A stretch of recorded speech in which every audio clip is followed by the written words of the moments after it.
small glass, probably. Is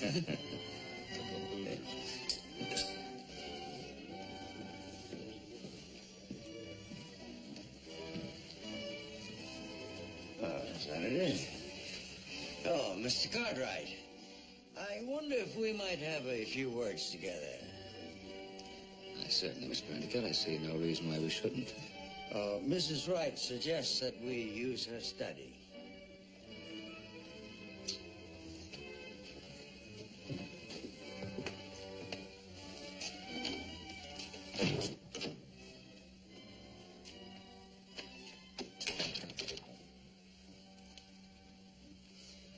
I wanted to meet you for a long time. A happy circumstance that we were both invited to be Mrs. Wright's guests in her home when you and your sons were in San Francisco. I have the distinct feeling that you might have arranged for those invitations. Yes, well, to business. You are aware that I own certain parcels of land in Nevada. Mr. Endicott, I'm aware that you own half of the northern part of the state of Nevada. I like Nevada, Mr. Cartwright. It's young, vital, growing. I want to help with that growth, which means taking an active part in the politics of the state. I want to ask your full and active support for an old friend of yours. For what office? Governor. And your candidate? John Faraday, your friend.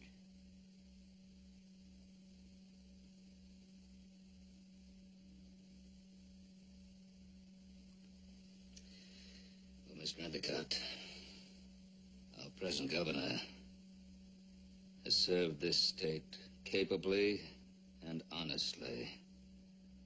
And he wishes to remain in office. And he has my full support. Faraday is counting on you. I've known John for a long time. And I admired him. Until he became your tame judge. My tame judge. Didn't you pay for all his campaign expenses when he ran for office in Virginia City 2 years ago? John Faraday's been a good judge, and you cannot say otherwise. Yes, it's true. But so far, he hasn't had to rule on the legality of any of your land transactions. That's when he begins to earn his keep, isn't that so? Be careful how you slander me, Cartwright.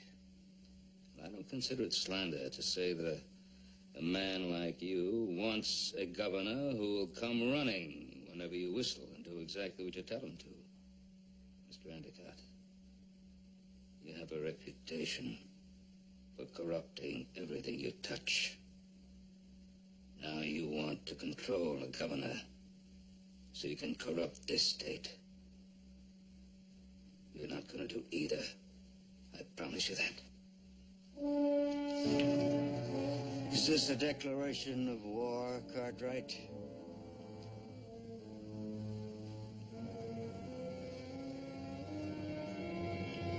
Unless you stay out of Nevada politics. Fighting me can be a very unhealthy pursuit. A number of men could confirm that, except that they are no longer with us.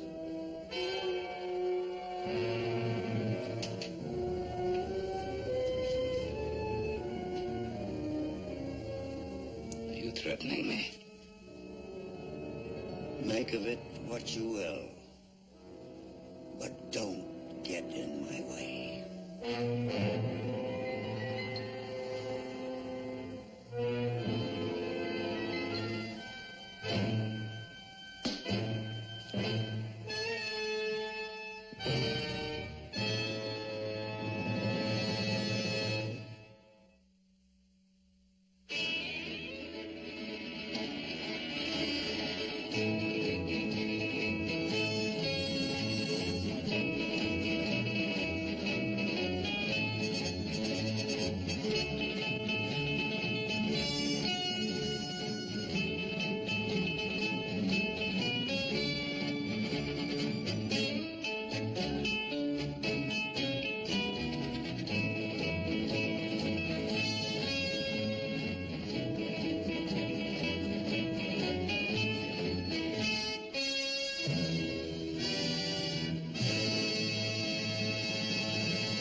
Ben. You've talked with Mr. Endicott. I thought you might have something to tell me. No, John, I haven't anything to tell you. Mr. Endicott possibly has. Judge Faraday. Yes. Mr. Endicott would like to talk to you. Right away. I'll see you back in Virginia City. Good night, gentlemen. Judge? Paul, what was that all about, anyhow? Sam Endicott is increasing his investments in Nevada. Property or people? Both, Joseph. Both.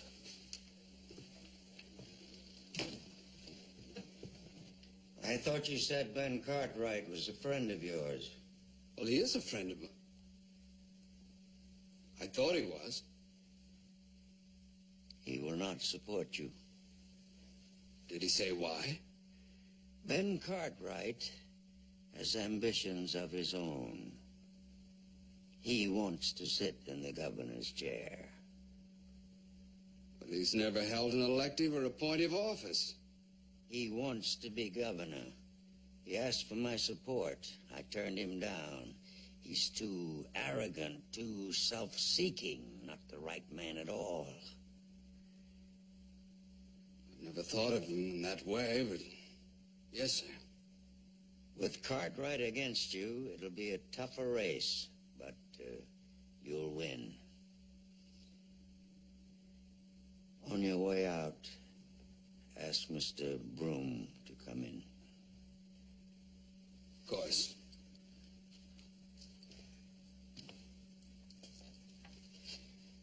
Thank you, Mr. Endicott.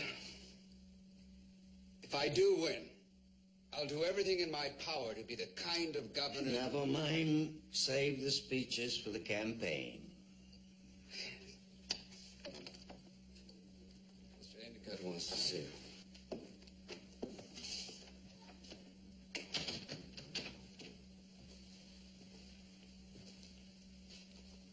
We've got a fight on our hands.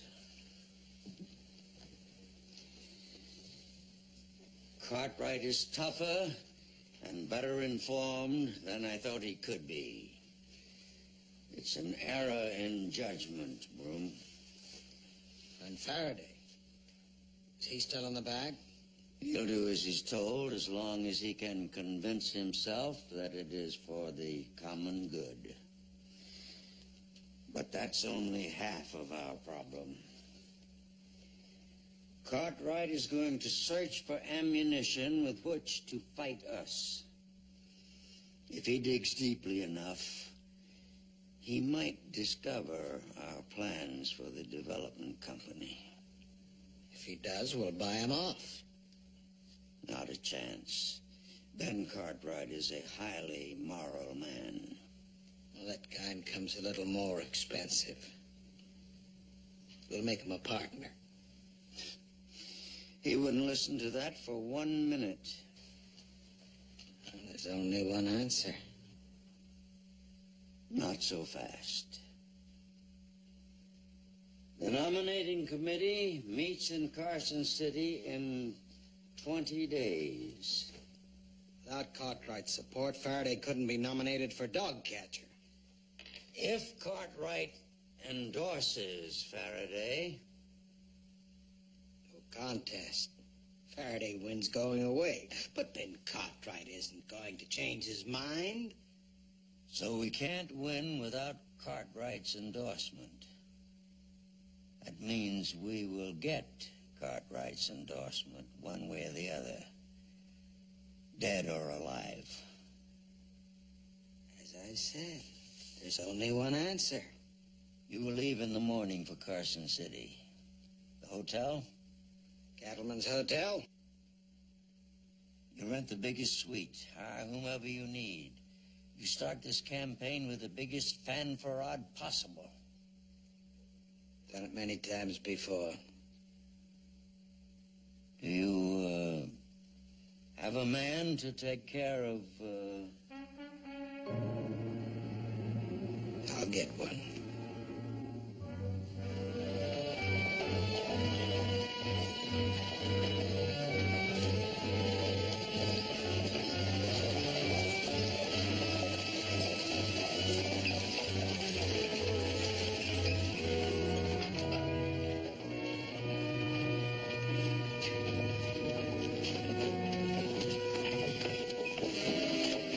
Hey, throw my bag down, will you, friend? Oh, much obliged, old-timer. Anytime you're in the market for Hastings hardware, best in the West by test, you remember old Welburn White, drummer par excellence.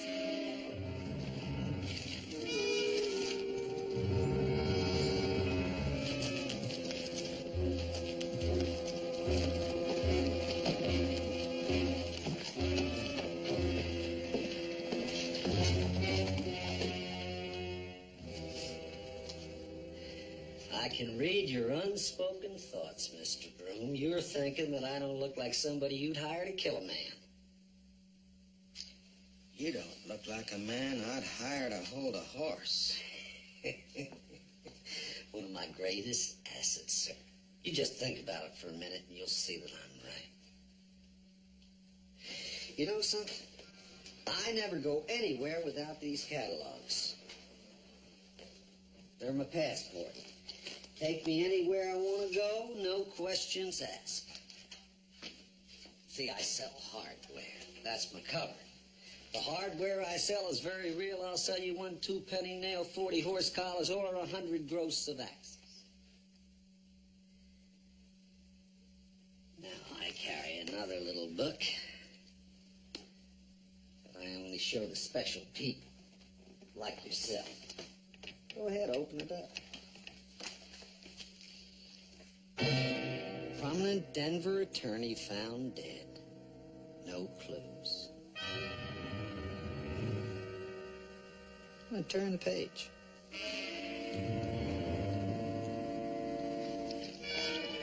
Oh, now that's a good one. Wyoming mourns unsolved murder of state's attorney. And you know something? He never went anywhere without a bodyguard.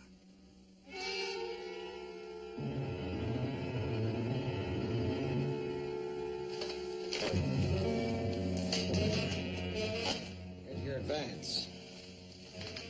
That's $500. Well, now that's right as rain. Plus another $2,000 payment upon delivery, as you may call it. Time is of the essence. You mean hit quick and get out of the state fast? Quick. I'm not slipshod. The, customer is Ben Cartwright of the Ponderosa.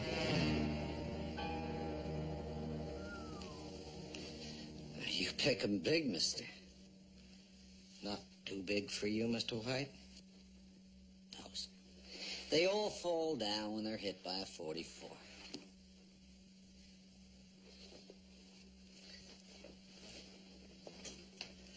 Ben Cartwright. I have to have a whole new chapter just for him in my little book. I'll leave on the first stage for Virginia City. Come on, relax, Mr. Broom. I guarantee satisfaction. As of right now, Mr. Ben Cartwright is as good as dead.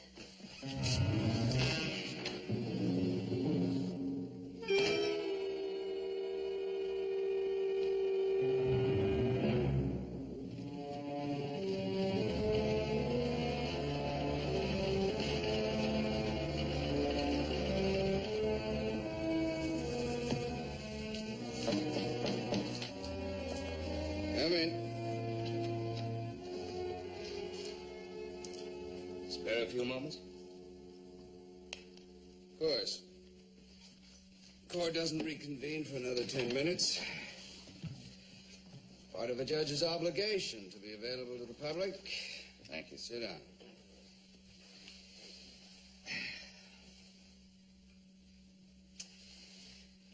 John, I like to discuss your candidacy. Yes, I thought that would be the subject of your visit.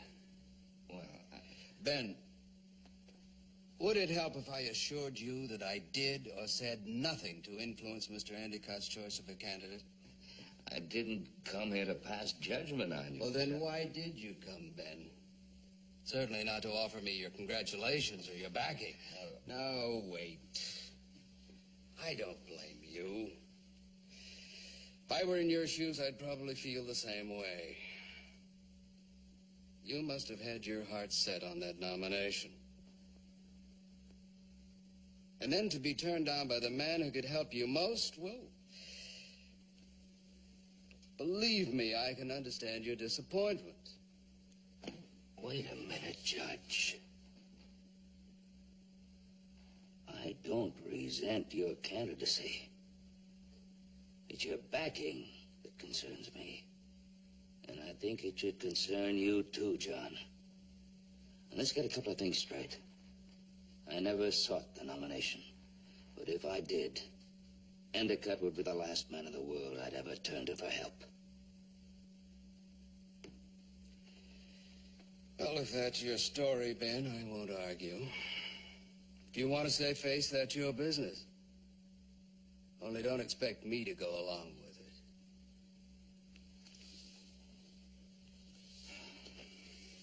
All right, John. That's what you want to believe. Let's talk about the governorship. And you and Endicott. Why is he backing you? Because he's my friend. And he knows I'll do everything I can to be a good governor. John, I'm going to lay it right on the line. What's in it for him? Oh, I see through you now, Ben Cartwright. You'd like to get at Endicott through me. Well, it won't work. Endicott is an honest man. Who just happens to want to pay all your campaign expenses. Now, if you have a quarrel with Endicott, that's personal. I have nothing to do with that. But don't impugn his honesty or mine. Court convenes in 2 minutes. Was there anything else on your mind, Mr. Cartwright?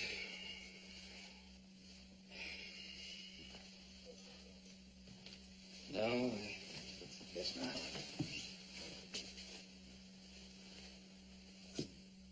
The worst part of all this is you believe everything you said.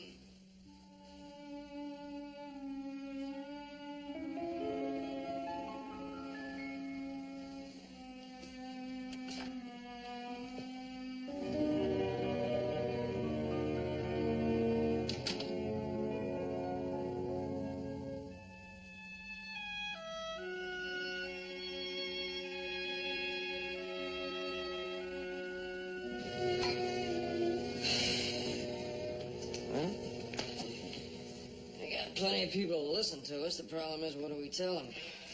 We tell them the truth. Endicott's trying to steal the state of Nevada. What do we say when they ask for proof? Why don't you just tell them what you think, Paul? I mean, people around here have been taking your word for things for a long time. You're a delegate to the convention. You get a chance to talk then. Oh, yes, I plan to do that. But as you said, Endicott's a smart man, and he'll be ready and waiting. He'll tell the convention just what he told Judge Faraday, that I'd tried to get him to back me, and he turned me down. And then what? You just fancy a nomination of Judge Faraday, don't you? 2 weeks before the convention starts, huh? Well, I'll try to talk to as many delegates as I can. Hope that I can convince them. I'm late for a call, huh? Evening. Mr. Cartwright? Yeah, I'm one of them. What can I do for you? Well, my card, sir. Wilburn White, Hastings Hardware. Satisfaction guaranteed. It's a hardware salesman, pal.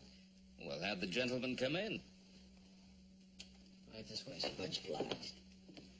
Ah, you must be Mr. Ben Cartwright. That's right, I am. Welburn White, at your service, sir. You're a hardware salesman? Yes, Hastings. The best in the West by test. Well, I hope you didn't come out from town just to see us. Well, you're the last of 4 ranches in this area. Because if you had, you've made a trip for nothing. You see, we've been buying our hardware from a dealer in Virginia City for some years now, and, well, actually, there's no reason to change. Oh, well, that's the fortunes of war, as you might say. Hey, you stick around for a cup of coffee? Oh, much obliged, but I think I'll get back into town. You know, a city man like me gets mighty nervous at night out here in the wide open spaces. Well, it was good meeting all of you. You know, it's not very often you get a chance to meet somebody as important as Ben Cartwright. No sirree. Good night, sir. Good night there, young fella. Cheerful, Gus, ain't he? Why shouldn't he be? He got nothing on his mind but hardware. Yes, that's all I had on my mind. Well, I'd better get some rest. I've got a lot of talking to do in the next couple of weeks. Good night, Paul. Good night.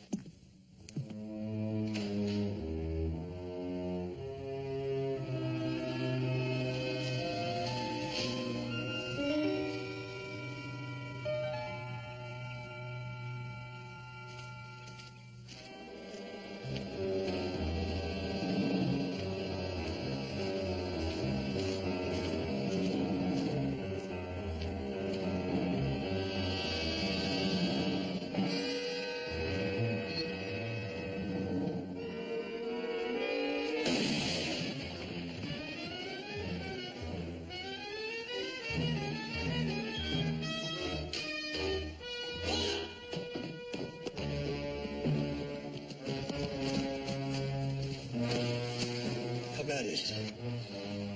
Just grazing. He's still alive. See anything? No. Let's get him back. Yes. Hit his feet.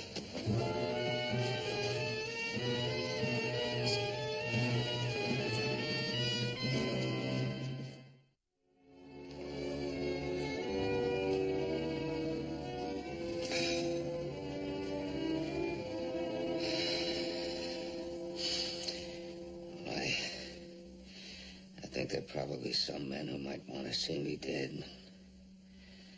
There's only one I can think of right now. Endicott. But that night, San Francisco, Mrs. Wright's, he threatened me with murder. I thought I was bluffing. Well, from what I hear about Endicott, he's capable of anything. What about bushwhacking? Will he risk a hanging? All kinds of men you can hire to do some bushwhacking for you. Well, so how do we prove it? Don't get in my way. Those are the last words he said to me. Don't get in my way. I got in his way. I got in the way. The thing he wanted most. Friday's nomination. Well, we can't let him get away with it. Yes, we can, Joe. We can and we will. Boss, that bushwhacker. He wouldn't have any way of knowing whether I was dead or not, would he? Oh, no. I don't reckon there's any way he could. Yeah. All right, then. One of you will go into Virginia City. And you'll announce my death. What are you talking about, your death? What for? Now, that Dr. Wilson, he's a man that'll help us in our kind of fight, I think. Talk talk to him first. We're gonna fix Endicott once and for all.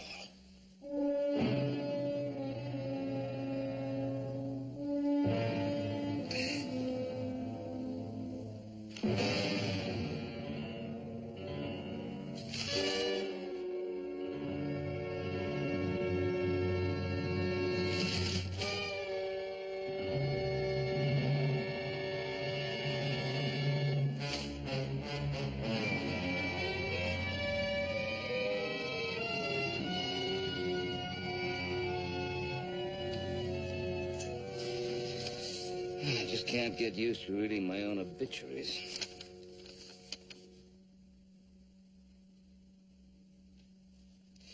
Well, all this fills me with a great deal of respect.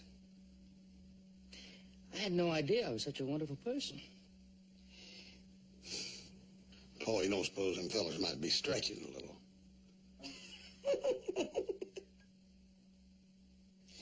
I'm sure they were, but I sure hate to play this kind of cruel trick on some very fine people. Well, as soon as they find out why you're doing it, they'll forgive you. I hope so.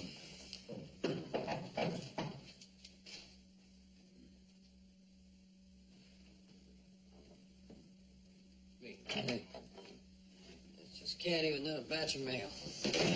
How is he? Oh, he's fine. He ate a bigger lunch than Hoss. He does more complaining than any corpse I ever been around.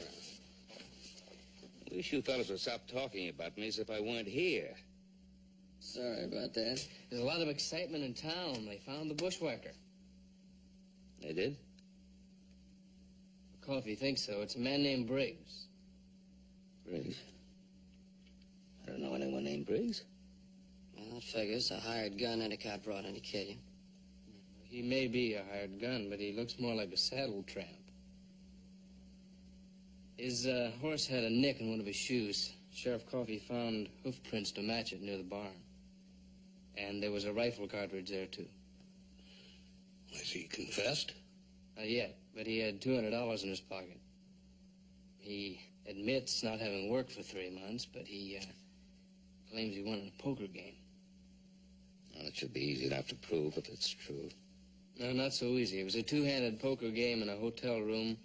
No witnesses, and the loser left town. Convenient. Sheriff Coffey's convinced he has the right man, so's the prosecutor. Trial starts tomorrow. Tomorrow? Sort of pushing things, ain't they? Well, Mr. Cartwright was a very important man. Town's in an ugly mood. They've got a rope and a gallows, and they're looking for somebody to hang.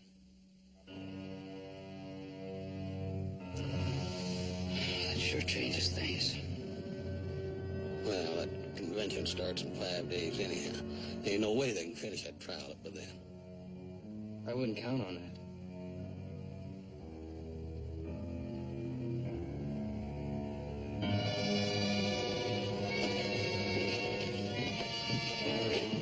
All right, you men, hurry it up.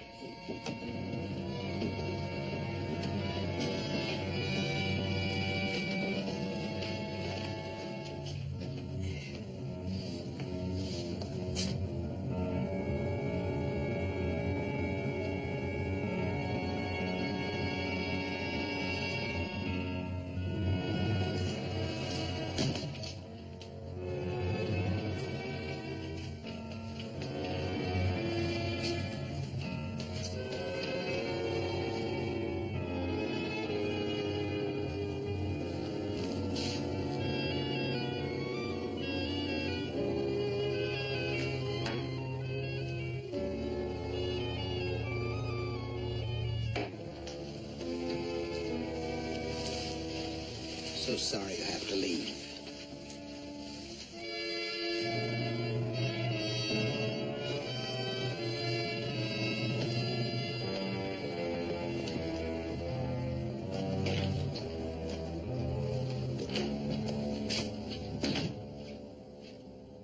So now we have female delegates. Some of the delegates have wives and sisters. Some of the men have lady friends. That happened to be one of mine. What else have you accomplished? I spent a lot of your money. Where I had to, I promised State House help. And where I could, I bought the votes. We have votes enough? Almost. And the Cartwright? $2,500. I also had to buy you a forger. It was another $750. I didn't know that they were that expensive. I always find it wiser to pay what they ask. Otherwise, they might sign your name to a check.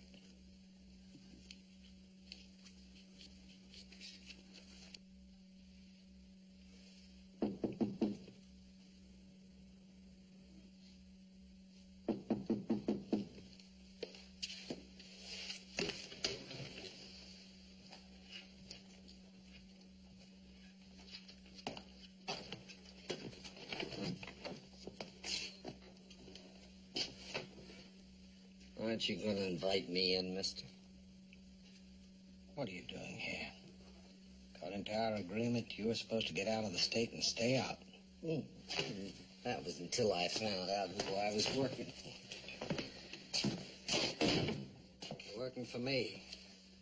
Not unless your name is Samuel Carter Endicott.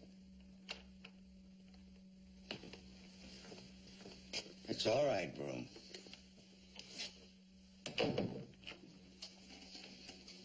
Perhaps this gentleman would like to discuss matters further with me. Well, if you're Samuel Carter Endicott. I am. I'll handle this, Broom. You took a chance coming here. No moon tonight. I left my horse 3 streets down, came up the back stairway. Nobody saw me. Most commendable, Mr. White. Welburn White.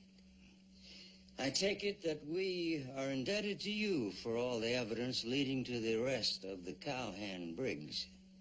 Oh, well, you take it right, mister. I stole his horse from the livery stable and used to ride out to Ponderosa. And you know something? I played two-handed poker with him in my hotel room, and I lost $200 to him. A stroke of genius. And now you feel that you are entitled to more than the stipulated sum. I agree, Mr. White. Mr. Broom is inclined to watch the purse strings over carefully. How much more would you think is fair? 1,000? 2? Well, now, the way I look at it, mister, this ought to be worth,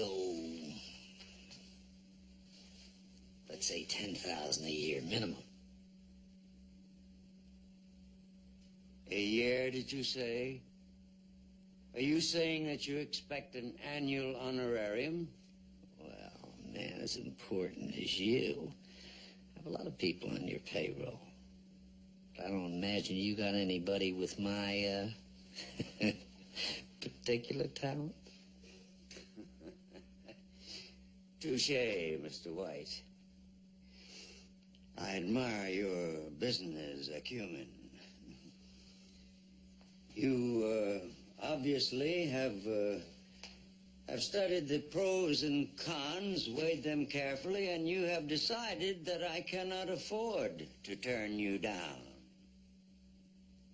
Well, that's about the size of it, yes.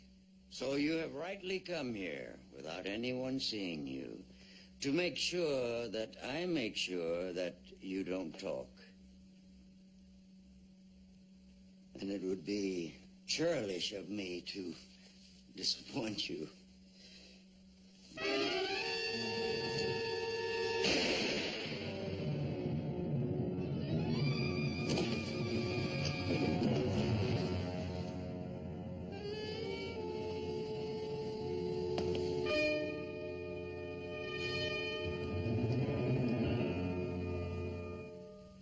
You were find his horse and get rid of it. As to our friend there, he will fit very nicely into the steamer trunk, which you will ship to San Francisco and load aboard one of our vessels bound for the Orient. Fortunately, that poor devil Briggs will pay for Mr. White's crime.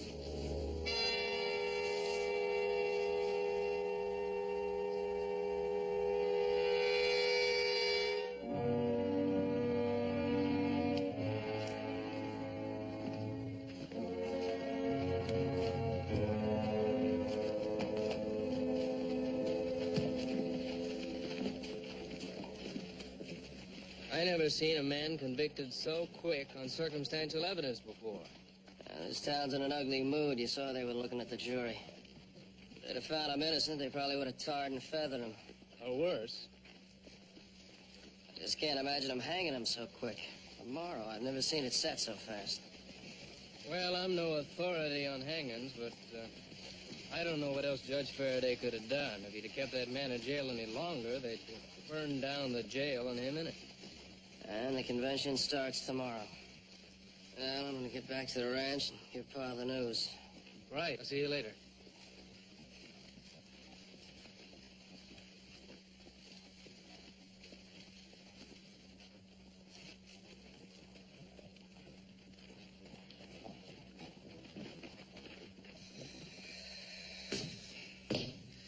I sure didn't think they'd rush through that trial so quickly. All we needed was one more day. One day. And what do we do now?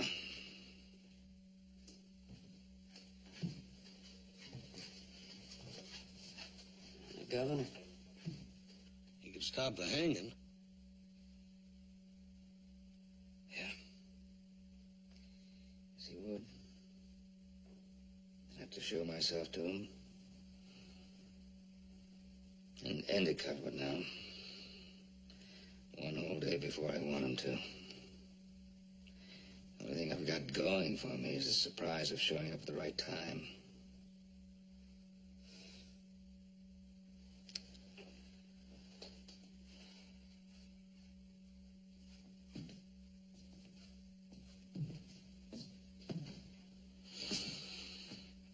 The convention opens tomorrow morning. What time?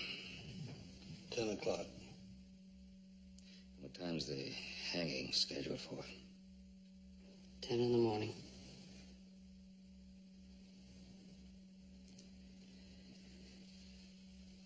Well, we'll ride into town tonight after dark and get Judge Faraday to issue a stay of execution.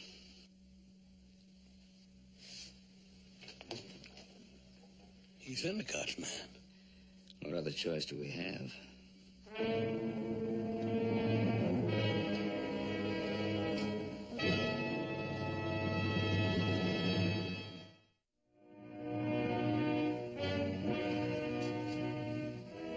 I thought you were a ghost when you walked in.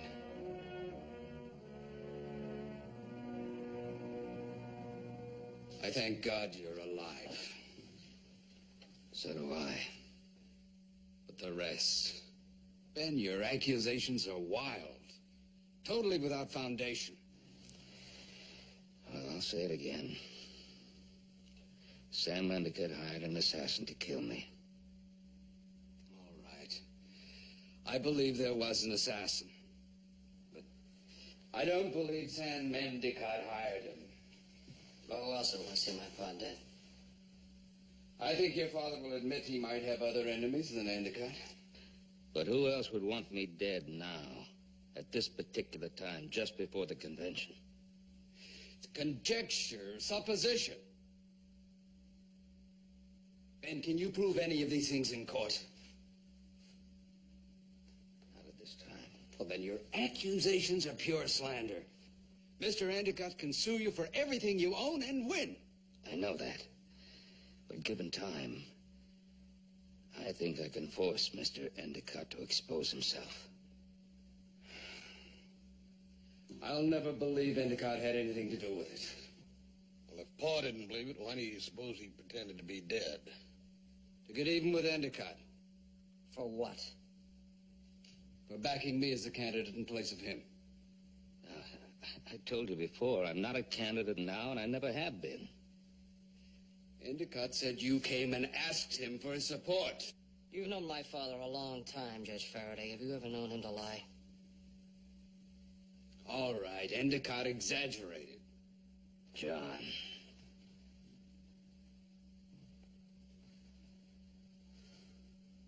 We've been friends. Haven't you wondered why I refused to back you? You made it quite clear you thought I'd be bad for the state. No. No, not you. Endicott. If you're elected, you'll be in his debt. And then one day he'll ask you for a small favor for one of his friends. Oh, nothing important, just a matter of executive prerogative. The next favor will be for him. Only it'll be bigger, and the one after that will be bigger again, and then you won't be able to stop him. Or stop yourself. Get out!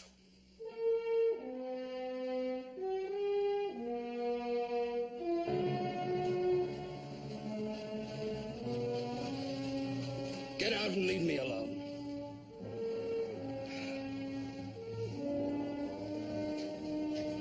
You're gonna force me to show my hand now. Now, John,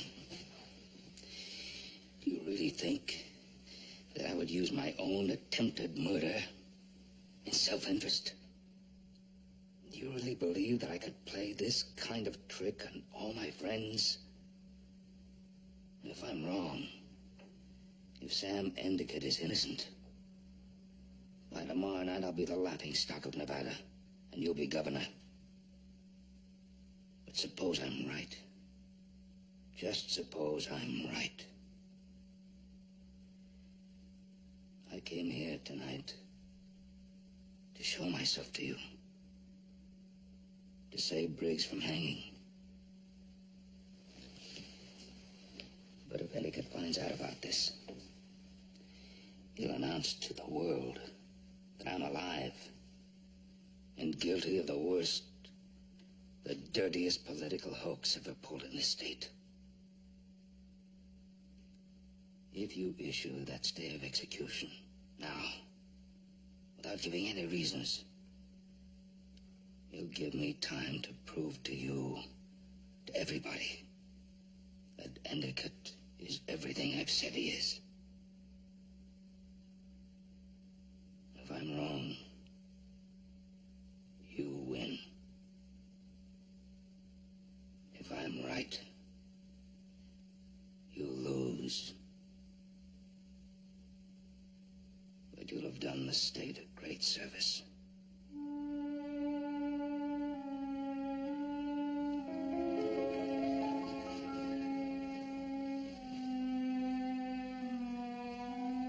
This is the biggest decision of your life, John.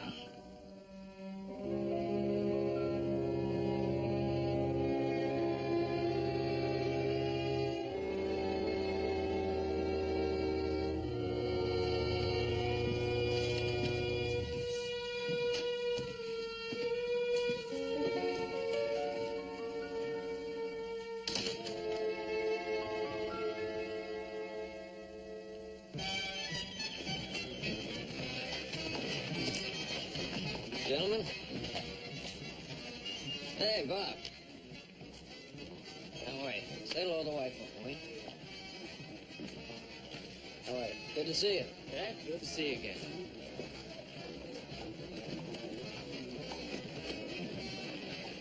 Jack Van Buren, delegate from Tonopah. I used to work for him. According to him, Joe, it's all but over. The floor vote's going to be only a formality. That's what the man says. That's what I heard. Well, maybe there's something you haven't heard, your name being Cartwright. Endicott and Broom are talking to key delegates in the hotel, helping them make up their minds. Yeah, I heard that too.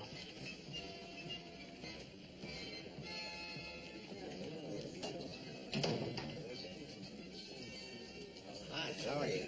How's the wife and the new daughter?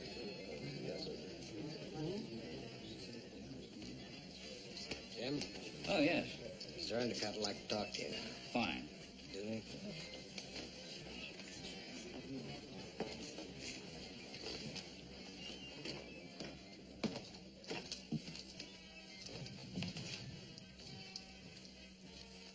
Jim Porter owns the Bar M Ranch. Wife named Mary, daughter Penelope. Oh, Mr. Porter. Jim, how's the wife? No, don't tell me. I'll remember. Mary. Oh, it beats me how you do it.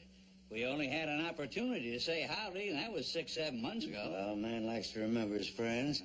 Only yesterday, I was talking about you to our next governor, John Faraday. Oh, well, thank you. Yeah, he likes you very much. Now, what's your pleasure? Oh, whatever you have, just a short one.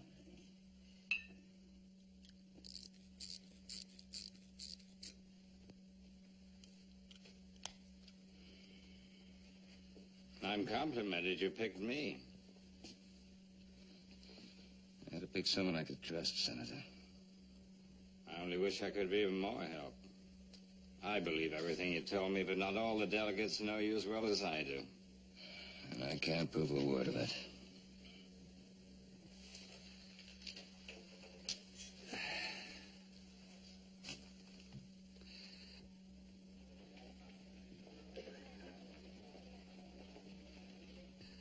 You know, the man who controls the key delegates is going to win this battle.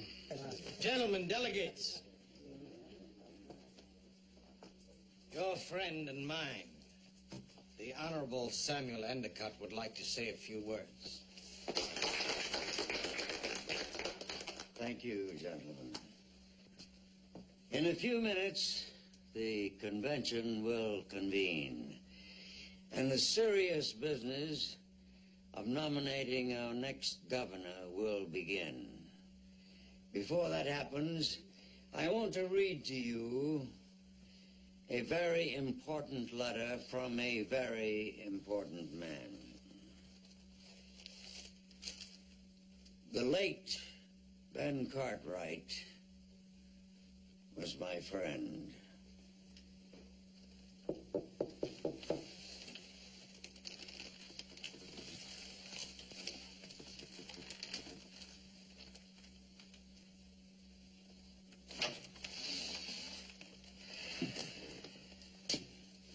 Senator, I think it's about time you got down there. Thanks. Be right down.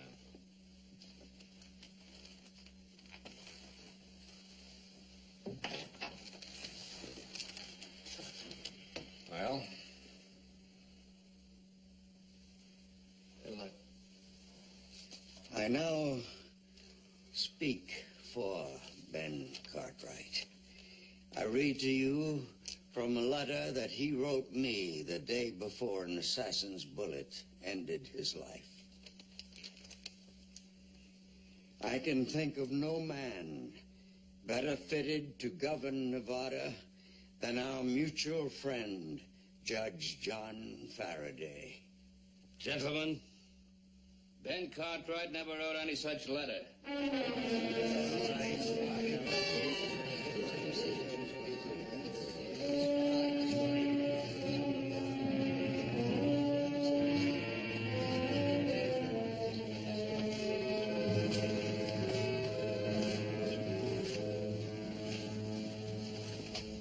Yes, I'm alive. I'm very much alive, Mr. Endicott. I have never written a letter to Sam Endicott.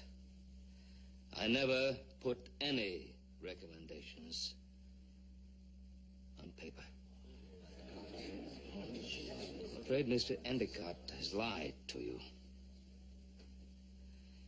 He is not my friend. He is not your friend. He is certainly not the friend of the state of Nevada. I told him I would not support Judge Faraday. And when I further told him that I would support none of his nominations, he hired that assassin to kill me.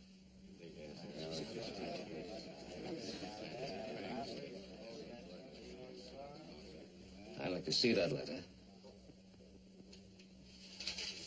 Of course.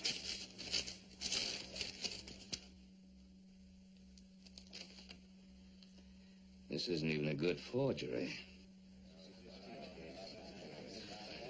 This is not my signature. Now, gentlemen, Ben Cartwright could or could not have hired the unfortunate man who was hanged at Virginia City this morning to play the role of assassin. But the blame for that poor wretch's death must be forever on the conscience of Ben Cartwright. A human sacrifice for political gain. Gentlemen, there was no hanging in Virginia City this morning. That man in jail is alive.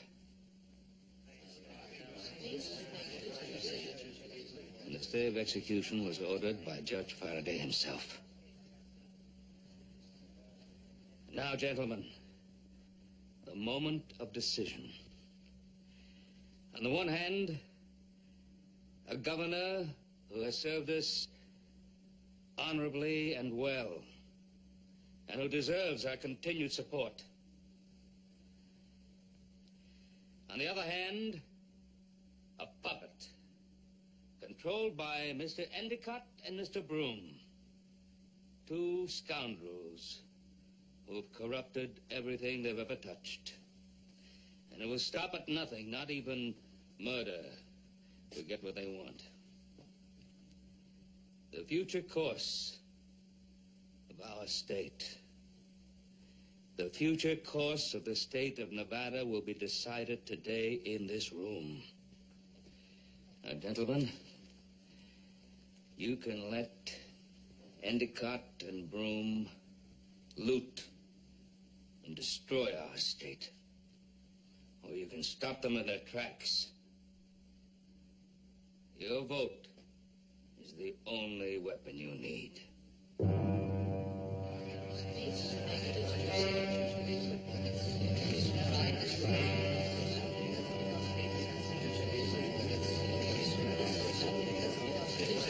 Hold up, Ben. I'll be proud to walk on that convention floor with you. Come on.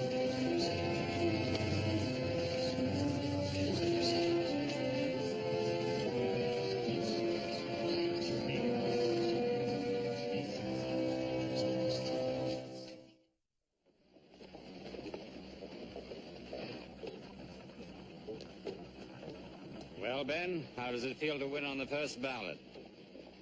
Glad the governor was renominated. Faraday sending that telegram withdrawing his name from the convention sure helped a lot. How do I feel? I'm glad it's all over. Already had a lot more integrity than I gave him credit for. Shame it took a man like Endicott to bring it out.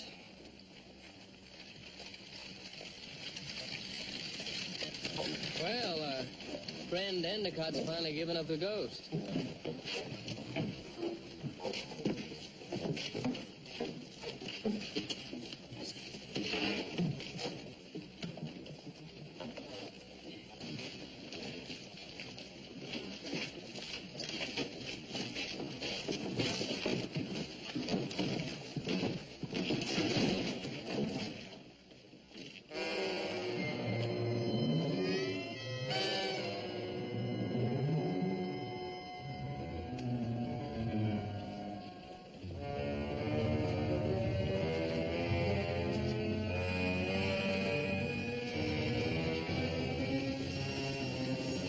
The hardware salesman.